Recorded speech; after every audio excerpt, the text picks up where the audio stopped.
Hi, I'm Todd Nash, President of the Oregon Cattlemen's Association. Have the privilege today to be with Gubernatorial candidate Christine Drazan. And Christine, we appreciate you joining us here today. And we'll get right into a question period that's going to take a little while. And as you go along, you can interject some of the other things that you may want to say. Christine, cattle are consistently in the top of the agriculture commodities in the state of Oregon. How do you intend to track the health and viability of this industry? Yeah, thank you for that. Thank you for that question. You know, we know how important your industry is. When I say we, I mean Oregonians. We depend on you, and I certainly recognize the engagement that you guys have inside Salem. I want to just say thank you guys for how active and engaged you are in Salem. And here's how we know.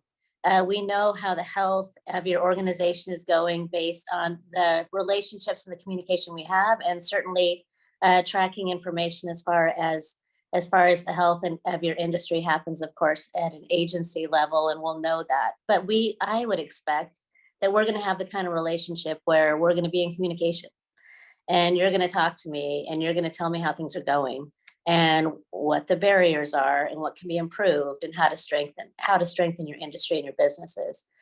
You're vital to our state. You're certainly vital to Oregonians, and I'm going to be a part of working with you to problem solve and troubleshoot as we go through this next 4 years together.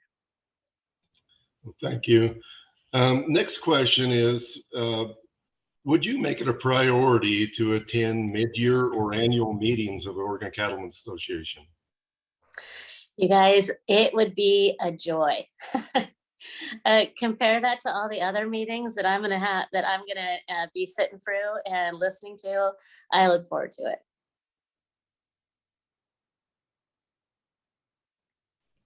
We would look forward to that as well. Both the U.S. Senators, Merkley and Wyden, they've made a commitment to get around all 36 counties once a year. Would that be something you as governor would try to commit to as well? Yeah, I would. I actually have thought about that a lot as I've been going through this campaign. I love the diversity of Oregon, and without seeing it in real time yourself, you really don't have the same sense of it. So yesterday morning, I was up at 1 a.m. to do a Fox and Friends interview, and got home last night at 10 o'clock after being in Glen Eden Beach to do a meet and greet. And I would expect that the opportunity to be everywhere is a part of the job, and would be a priority for me personally. Okay. Water is a big issue everywhere in the West. And as we go into these trends, we see cycles of 25 years of drought, and then 25 years of maybe cool, moist. And what could we do better to prepare Oregon for drought resilience? Yeah, well, we're certainly in the middle of it now. In different regions of the state are facing true drought, and we certainly have this as an ongoing experience. We absolutely have got to get serious about storage, and we need to continue to be cognizant of conservation when it comes to, you know, our suburban parts of our water users. I think in a lot of cases, the systems themselves are inefficient, leaky old pipes, and old communities and towns that have been around forever that in some cases are leaking out water when they shouldn't be. There's a lot of different ways we can get at keeping the water flowing, and we need to be committed to strong water infrastructure, good water storage, conservation, innovation. I'm not interested in upending Oregon's, Western water law. Having said that, I think we need to have conversations that create some flexibility to be responsive to what's going on the ground. And we certainly need an agency that works with water users.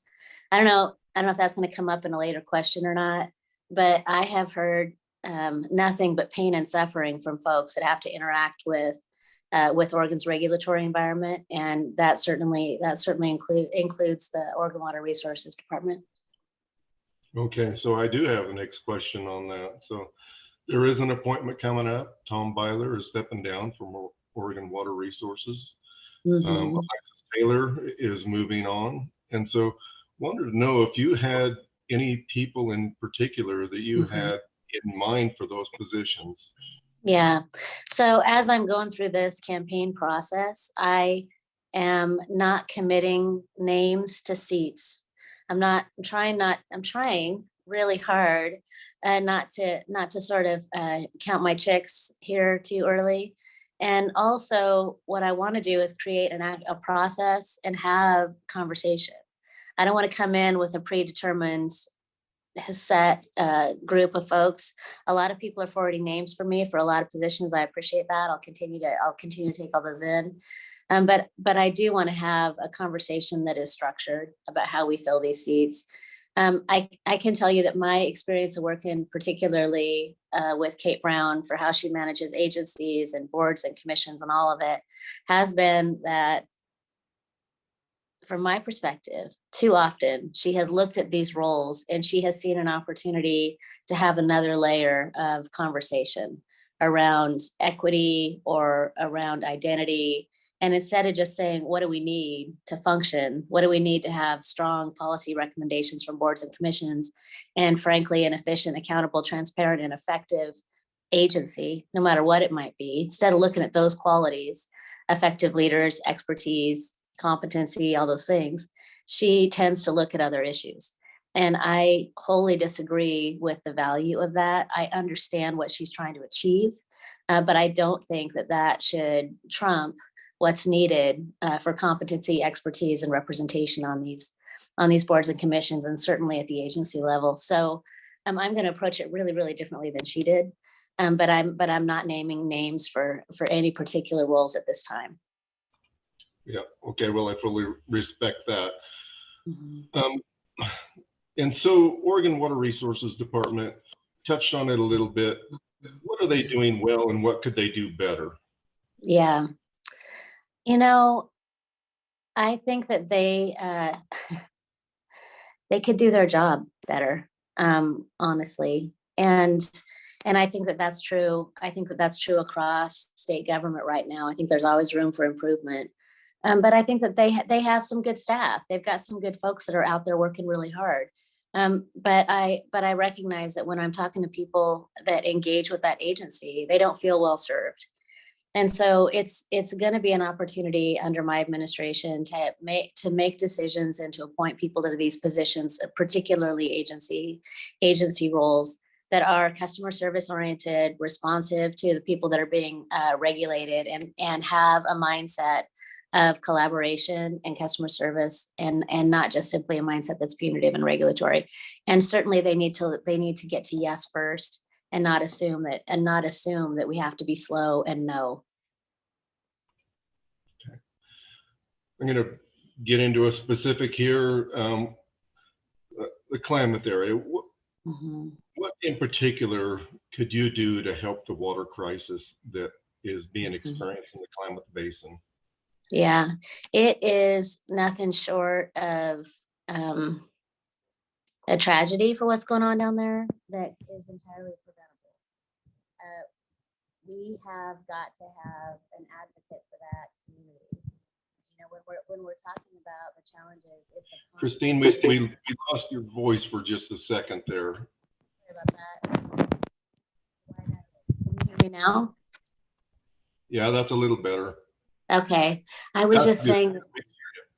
Okay, in the Klamath Basin in particular, it's a complex basin, and the water users down there are having different experiences as far as their engagement and their exposure to the federal government decisions, and then water transfers and all that sort of thing leaves some people feeling like they're being abused, and other people feeling like they're left high and dry, literally. But what I can tell you more than anything else is that they need an advocate for them at the federal level. They need somebody to come and say, I'm going to stand up for Oregonians. You cannot do this to my state. That part of our state is a function of a decision that was made at the federal level to create the opportunity for people to grow crops in a region that is capable of growing great crops. But to do that, they need water. And now, all these years later, they change their mind, and they're prioritizing other interests and other water users. It is is unacceptable on every level to leave a community in the position that they have been left in. It has been confusing. It's been convoluted, and it feels arbitrary to them.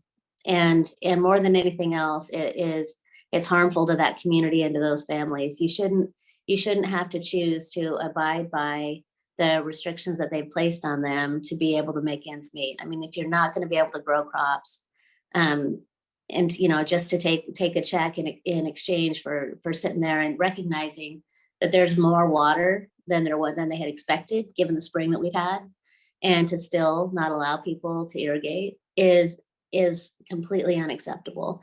So I would say it's an advocacy role. I think that there's a necessity to work with your congressional delegation, but there's also a necessity to be an advocate with the administration itself, and to insist that the folks in the Klamath Basin are prioritized in that conversation. They have a right to that water.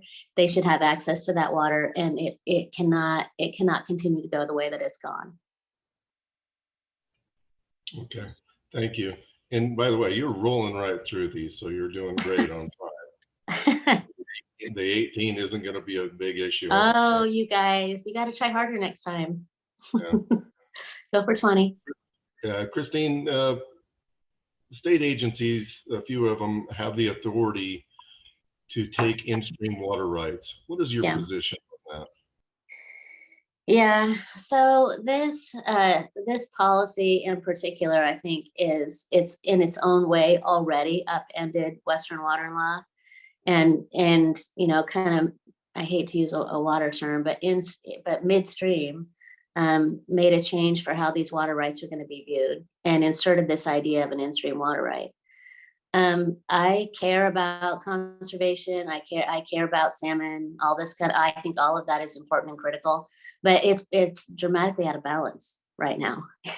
It is absolutely out of balance right now. And so my view of it is that we need to better navigate this issue in a way that restores balance and recognizes that the water users that are out there, that are producers, are essential to our state and our livelihood, and that we need to balance these interests. And frankly, we're not going to be able to control ocean conditions. We're not going to be able to guarantee what salmon returns look like. Like, there's a lot of things completely out of our control in relation to some of these issues. And sometimes they overreach and overextend to what is in their control as an agency, and act like that's going to solve the problem. But in fact, we need to take a more balanced view to this thing. I think that the in-stream water right issue is one that has kind of sucked up all the oxygen in the air in some ways, and it's become sort of a preeminent water right, and that does not seem balanced to me. Okay, we're going to move on to a different topic, and taxes. So the corporate activity tax in particular has brought in huge revenues to the state. Yeah. If you had to revisit or re-vote on that, would you have changed the way that you vote? Not in a million years. I had the right vote. I voted no on the commercial activities tax for a couple of reasons. Let's start with the basics. The state budget is doubled in a decade. So just a quick 10 years ago, the budget was around $52 billion for a 2-year budget cycle for our 4 million people in the state of Oregon. And that is how we functioned as a state. Fast forward 10 years, and you see increases in fees at an agency level, increases in fines, increases in what it costs to register your car, increases in what it costs to register your trailer, increases. And then you get a $5 billion highway transportation tax that over the course of 10 years added into that. And now all of a sudden we have this commercial activities tax. My assertion through all of this is that budgets express priorities, and that government is not all things to all people, cannot be, should not be, and will not be under my administration, because we are stronger and better when we allow free markets to be the driving force, when we allow the prosperity of Oregonians to be what drives up Oregon services and supports in tax dollars, and not when we fall short in their minds to just create a new tax and impose it on Oregonians. We did not need the commercial activities tax to fund schools. We didn't. We had adequate money to get that done.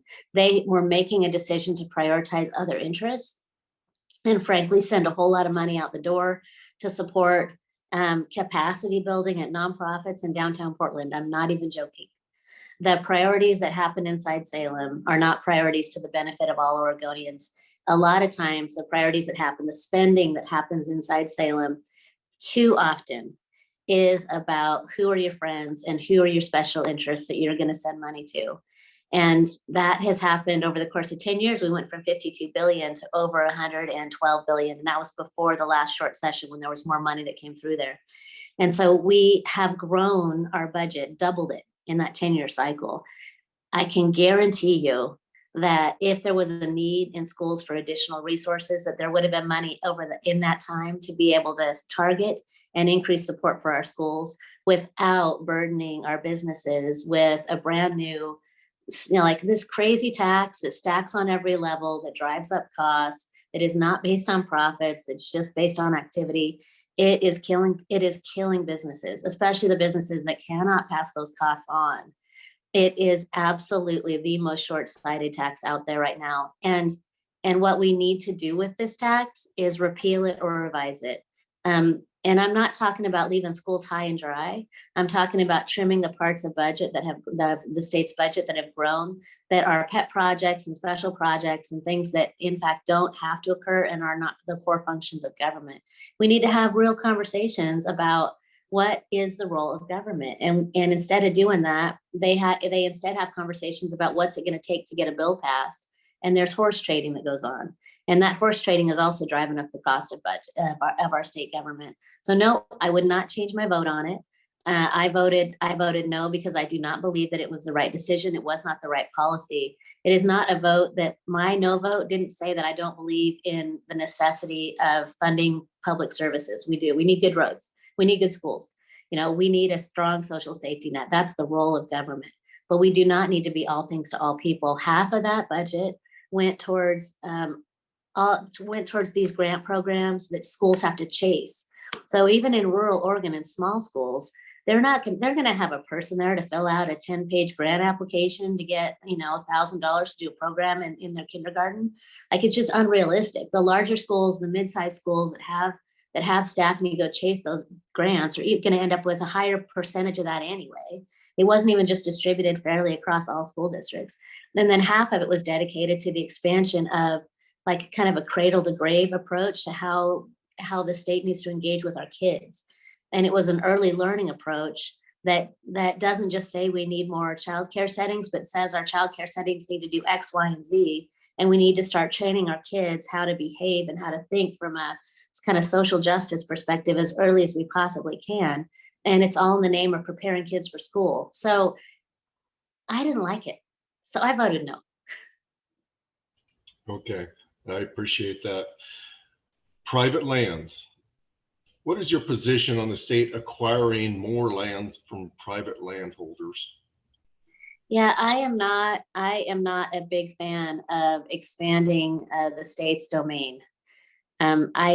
I think that we have a lot of public land at this time in Oregon. It's not always well managed, and I don't think that the state's a better landowner than private landowners would be. Okay. Private holdings in this case. Yeah. How would you work to protect livestock from predator depredations? Yeah, this is a huge issue. When I was first running, I think I was out in the Grand, and I was just doing a meet and greet. Like it was probably like January or something at this point, and I'm in this room with folks, and I'm talking about why I'm running, and they said, "What about wolves?" And I said, "I have a lot to learn in this category. Like, I have a lot to learn in this category. I need to better understand your issues." And it, not surprisingly, it went over like a lead balloon, as it should have. But my experience has been, this is a long answer, so I'm making up for my time I was saving earlier. my experience has been that the privilege to run for governor is a privilege to understand what people are facing in their own communities, and to go out and sit down with people over a cup of coffee and say, help me understand this. And what I understand from this point as it relates to wolf populations and conflicts with livestock and livestock losses and depredation is that while my experiences as Republican leader had been, let's have a conversation about how to compensate landowners, the larger conversation has to be management of wolf populations. And it hasn't been to the extent that it needs to be. And so I know, that this is a changing issue as the federal government changes its approach on their side of things. But when it comes to state engagement and state involvement, I will always be an advocate for Oregonians and preserving their livelihoods. And certainly for your industry, as you guys are the most impacted by these issues out there. And I will do everything that I can to ensure that if it's funding is the issue, it will be funding. If it's management, it will be management. If it's communication, it will be communication. What I heard from people as I've been talking about this issue is I've been surprised. I shouldn't be anymore though, but I was initially surprised at the extent to which the agency is not a partner in this. That people aren't calling and saying, they saw a wolf, and they're not calling, when they have issues. It is not a partnership. It's not cooperative. That somehow the cattlemen are the bad guys and the wolves are the good guys. And that's not how this is going to play out under my administration. I understand that we have wolves now. That's the reality on the ground. We have got to do a better job of recognizing that those populations have to be managed. And at this time, they are not managed enough. And there's certainly not enough of a relationship of trust between the agency and the impacted partners out there, the stakeholders like you guys that are impacted every single day by this. Okay, thank you. Okay, similarly, what measures would you take to mitigate damage caused by elk, feral horses, and other animals on high-value cropland and range pastures? Yeah. Well, this is in some ways, impact. This is also connected to the wolf conversations. I mean, as I understand it, some of these elk are being driven on down as they're running from wolves, and I think that we have got to do everything we can to recognize that you guys are impacted by these animals, and that you guys need to be made whole. So this is my general perspective on these issues, right? Things have been out of balance. Things have been one-sided in a way that doesn't value your industry, doesn't value your work, doesn't recognize impacts. It's my job to listen and to say, what can I do to make that better, to get things back in balance, and to help you guys be steady on so that the next generation and the next generation and the next generation can continue to ranch.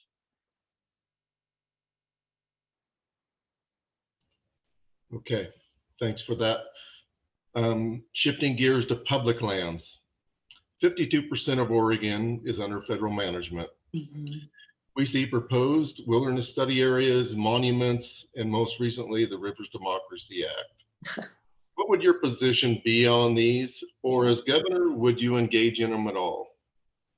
You have to engage in them. You have to engage in them. Ron Wyden should not be our senator after that nonsense. I mean, he doesn't have, he's going to be there, I guess, as long as he chooses. But that wasn't just short-sighted. That was, in fact, detrimental to Oregonians and our way of life here. And so I absolutely will engage on these issues. We need to have management of public lands. We need to have respect for private landowners. And while we have management of public lands, we need to have access to our public lands. And we need to have a relationship that recognizes the extent to which Oregon has these public lands, that Oregonians need to benefit from that. Okay. Legislative issues. Agriculture is traditionally one of the smallest portions of the budget. Yet it is usually one of the first things to get cut. Yeah. As governor, what could we expect in your proposed budgets?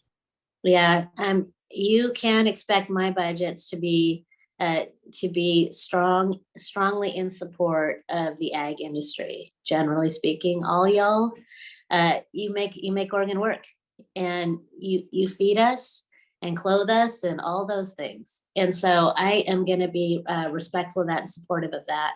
The challenge that we have faced in the state legislature in particular is that things have moved off of general fund funding onto other funds, which means you guys bear the full weight and the full brunt of your own agency support. So, you know, you want to grow your agency, you got to pay for it, is really how it's been structured in recent years. And that shift from an expectation that all Oregonians benefit from a strong ag relationship with ag, and certainly agencies that are well funded and supportive of the industry, has fallen by the wayside. And so if you guys need something, you have to figure out what that is, and then you have to figure out whether or not you're willing to pay for it. That's how it's been structured in the past. And when it comes down to the final negotiations in Salem, all too often they'll take things like extension service, you know, and they'll chop it. They'll say, you know, if Republicans want anything, if you guys want this, you got to give votes up on X, Y, and Z. And they always hold it hostage. They always hold it hostage because they know how important it is to our communities. They know how much we value that work and how much it's needed. And so I'll fully fund those efforts. I'll fully fund extension service. I'll fight for these budgets. And the extent to which we need to begin to roll back this expectation that there is no public benefit to a sound regulatory agency that works with the regulated entities under it, that's a broken system, and that's got to be addressed. Okay, thank you. Moving on, JFK said that the farmer is the only one who buys retail, sells wholesale, and pays the transportation both ways. And that's certainly the case with cattlemen. At ODA, we pay for our own brand department there. Yep. There's been discussion here of late amongst us as Oregon Cattlemen's members of maybe some participation from the state, adding some general fund money to help us out with that. Would that be something that you would support? Yeah, I think that's a great idea. That's kind of what we were talking about in the prior question a little bit. This idea that you guys have to pay coming and going for everything, I don't think is appropriate. I think that the state has an interest, and I think that the state should be a part of helping fund. Okay, thank you. We've talked about this a little bit, but I'll let you expand on it a little bit more. Are there agency heads that you will be replacing that are not resigning? So I suppose asking people to resign is my delicate way to let them choose to have some dignity on their way out the door. But no, I am going to have a conversation where it is my expectation that I will release Kate's agency heads. If folks want to reapply, if they want to have a conversation with me about staying on, if they're a good fit, if they have support from their stakeholders and industry members, we'll have that conversation. But my default is I need a fresh start. Oregon needs a fresh start here. We have had 40 years of Democrat governors. We have a lot of deep expectation at like right down to, at the state employee level, not just the agency head level, of how government has functioned before. And I believe really firmly that we're not going to be able to turn that around overnight, and that the best way to really provide real change and a real focus that is dramatically different for culture within these agencies is going to be to ask folks to resign. Should they decline to resign, I'm gonna fire people, and I hope that I don't have to do that in particular, but I will, because I want to have a clean slate. I want to choose affirmatively. I don't want to hold people over. I want to choose affirmatively to work with them, and I want them to know who they're working for. They're working for Oregonians, and I want to have that conversation directly. And so my expectation is that I will let all of them go. and that if there are good ones out there, and I know that there are, to be clear, they are not all bad. We have some good folks that are leading some of these agencies. But I want to be able to choose. I want them to choose to work with me and to work on behalf of Oregonians. And I want to choose to work with them. I want to give myself the flexibility to start from that position. Okay, thank you. Ag overtime. Ag overtime has the potential to have some very negative impacts as it's implemented. Is there ways as governor that you can help soften the blow there? Yeah, that needs to be reformed.